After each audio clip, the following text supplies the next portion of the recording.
අපි මට වැඩි හිතන්න ඕනේ කියලා. දැන් කියලා මේකෙන් බෙස්ට් රිසල්ට් තියෙනවා මම ඔයාලට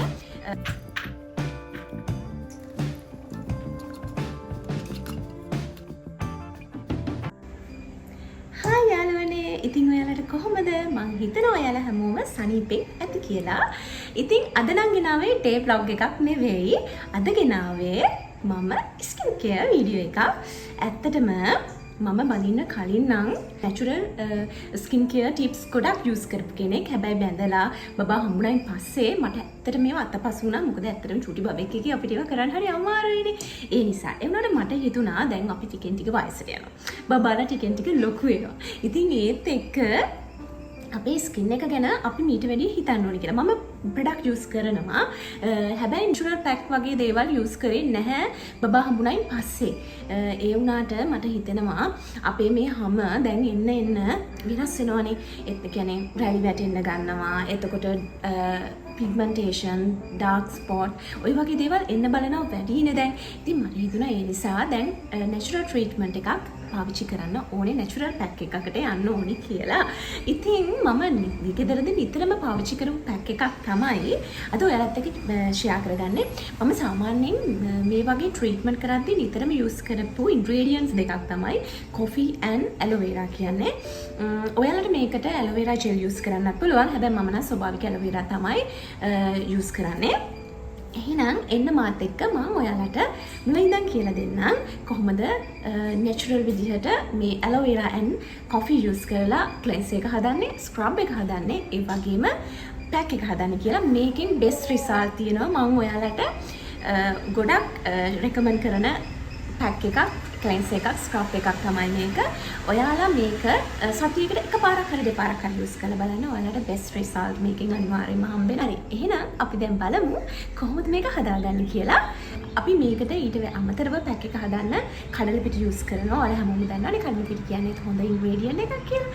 එහෙනම් අපි බලමු කොහොමද මේක හදන්නේ කියලා.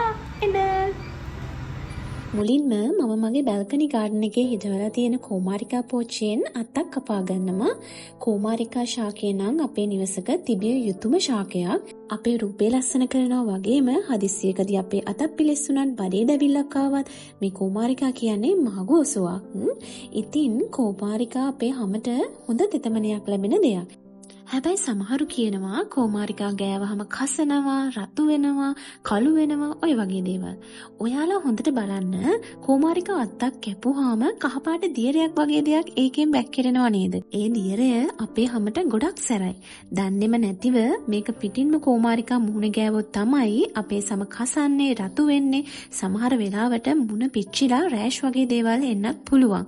ඉතින් හරි විදිහට කොහොමද මේ කෝමාරිකා අත්තක් අපේ පිරිසිදු කරගෙන මුහුණට ඇප්ලයි කරගෙන හොඳ ප්‍රතිඵල ගන්න කියලා මම ඔයාලට දැන් කියලා දෙන්නම්කෝ. මුලින්ම කෝමාරිකා අත්තක් මේ වගේ අරගෙන කෑලි කපලා ඒක දෙපැත්තෙන් තියෙන මේ කටු කොටසත් කපලා ඉවත් කරගන්න ඕනේ. ඊට පස්සේ පිරිසිදු වතුර එකකට උපරිම විනාඩි 5ක්වත් මේක පෙඟෙන්න දාන්න ඕනේ. එතකොට තමයි මේ කහපාට දියර ඉවත් වෙලා මේ කෝමාරිකා කෑල්ල ගාන සුදුසු තත්ත්වයටපත් වෙන්නේ.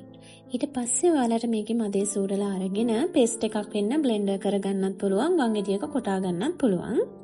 හරි, අපි දැන් අපේ ක්ලෙන්සර් එක හදාගමු. ක්ලෙන්සර් එකකින් කරන්නේ සාමාන්‍යයෙන් අපේ සමේ තියෙන අනවශ්‍ය කුණු දූවිලි ඉවත් කරන එක.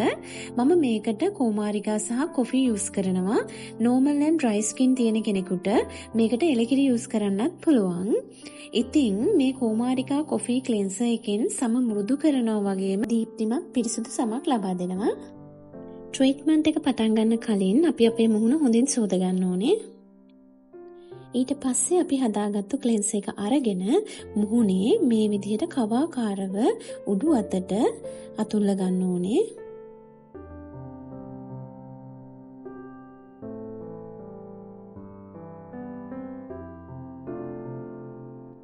ඊට පස්සේ අත්තලත් මේ විදිහට හොඳට ගාගෙන විනාඩි 5ක් විතර ඉන්නවා. ඒ අතරේ මම හදාගන්නවා මගේ ස්ක්‍රබ් එක.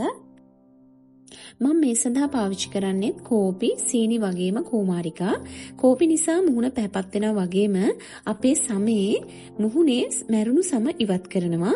කුණු දූවිලි හොඳින් ඉවත් වෙනවා. මේක තොල් වලටත් අපිට පාවිච්චි කරන්න පුළුවන්. එතකොට අපේ තොල් වල තියෙන මැරුණු හැමත් ඉවත් වෙලා ලස්සන තොල් දෙකක් ඔයාලට ලබා ගන්න පුළුවන්. අපි සාමාන්‍යයෙන් ක්ලෙන්ස් එකක් කරත් ස්ක්‍රබ් කරත් පැක් එකක් දැම්මත් උඩු අතට තමයි කරන්න ඕනේ. මොකද අපේ සම පහළට ඇද්දොත් ඒක පහළට එන්න බලනවා වැඩි. ඒ නිසා අපි උඩු අතට තමයි ස්ක්‍රබ් එකක් කරත් මොන දේ කරත් කරන්න ඕනේ. ඉතින් මම මේ සඳහා යූස් කරන්නේ කුමාරිකා කෑල්ලක්. කුමාරිකා යූස් කරාම මුහුණේ තෙතමනේ තියාගෙනම අපිට ස්ක්‍රබ් කරගන්න පුළුවන්. අනික මුහුණ හීරෙන එක, රතු වෙන එක අපිට මේකෙන් නවත්ත ගන්න පුළුවන්.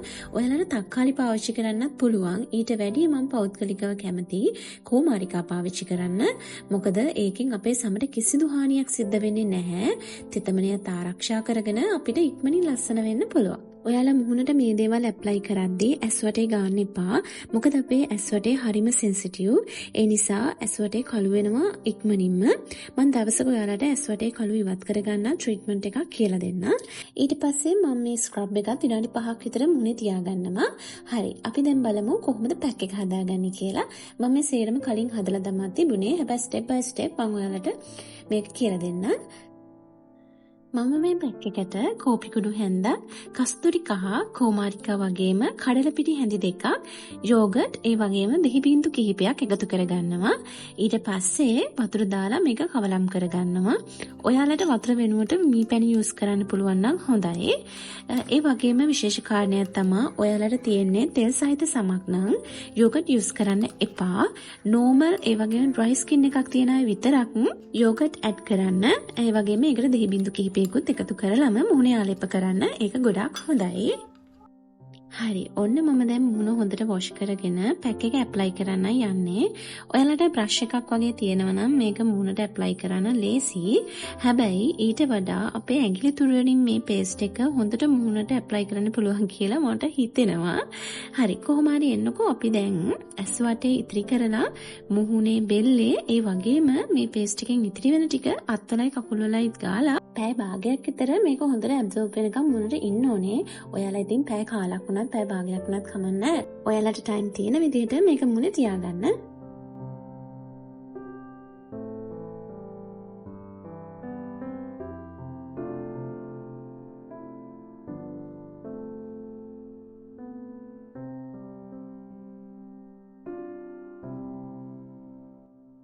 විනාඩි 20කට විතර පස්සේ පැක් එක අයින් කරලා මුහුණ හොඳින් සෝදගෙන මම දැන් හදන්නේ මුහුණට සීරම් එකක් ඇප්ලයි කරන්න.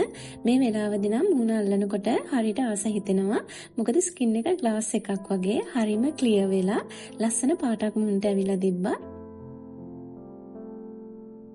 එහෙනම් මං අදට ගිහින් එන්නම්. ආයෙ දවසක ඔයාලව බලන ලස්සන වීඩියෝ එකක් අරන් එනකන් ඔයාලා හැමෝම සතුටින් පරිස්සමින් ආරක්ෂිතව ඉන්න.